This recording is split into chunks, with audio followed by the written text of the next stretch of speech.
Feedback is an important part of the learning process. When we receive feedback on our work or our actions, it lets us know whether we accomplished it in the way we intended, or whether people understood us, or whether we've learned something. And so feedback's an important part of the learning process, and we will give children feedback on occasion. They get feedback from a lot of other sources in the classroom. They get feedback from the materials. If they put the binomial cube away incorrectly, the last piece won't fit. There's a variety of ways that the materials themselves offer feedback, which is great because we want the children to be learning for themselves, not relying on someone else for all of it. They'll get feedback from their peers or the interactions. They'll get feedback from the results of their actions. When they drop a glass vase on the floor, it will break, and that's feedback. So there's a variety of ways they're constantly getting feedback in the classroom about their choices, their actions, their work. But when we choose to give them direct feedback, or they come to ask us for direct feedback, we need to be very conscious and careful about how we offer that to them. Because if we are not thoughtful about the feedback we offer children, the verbal feedback we offer children, we could create a relationship of dependence. We could create a relationship that is negative. We could create a relationship that becomes more authoritarian on our part. So we need to think carefully about the way we offer children feedback through the ways that we communicate to them and with them. So for example, this happens a lot in an elementary classroom. Children will come up to you and show you a piece of work and say, "What do you think of this? Do you like this? Do you like my artwork?"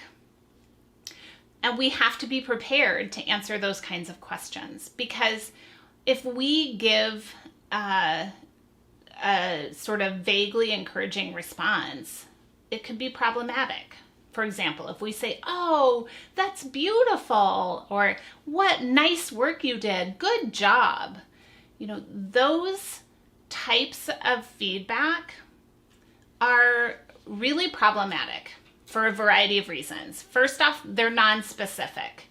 So a child's not getting any useful data about what they've done or what they've learned or the choice they've made that they can then use that information to learn from, because it's so non-specific. That's beautiful. That's not helpful for them in the learning process. Also, when we say something like "that's beautiful" or "nice work," we're focused on the product and not on the process. And we really want children to connect to the sort of process and the effort that something has taken, less so with the final product. If you give out this kind of information a lot to children, if you say "nice work," "good job," "beautiful," those sorts of things, it becomes hollow. And to be honest, at times, the children know that you're not even being truthful with them.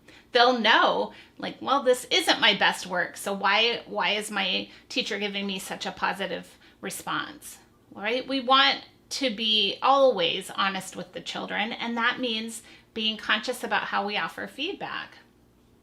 So instead of falling back on some of these old sort of meaningless compliments when we're giving children feedback, there are other things that you can do. So for example, you could say, "Wow, look at that piece of art you've just created. Tell me more about it." Or, "Oh, I can see in that artwork that you've used lines in some really interesting ways. They're different directions. I see diagonals. I see horizontal lines."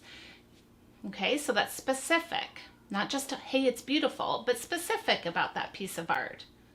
Or you can say something like, "Wow, I saw you working on that for the last several days and it's done. How does that feel?"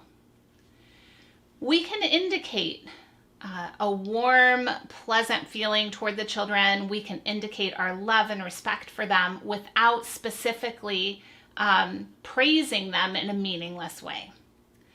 Right? And in the same way, when we're giving feedback about something that's problematic, we also want to be really conscious about how we do that as well.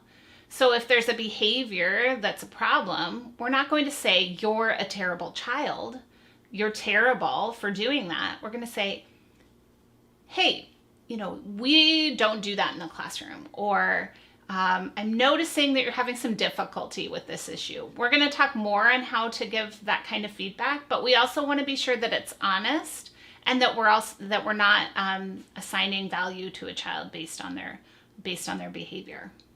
So as we're giving feedback to children, we want to be sure that we're being specific, that we're being honest, and that we're helping them connect to the sort of work and effort they've put into something, not only emphasizing a final product. All of this will impact the relationship we have with children if we're giving them feedback that is valuable and that continues to strengthen the relationship.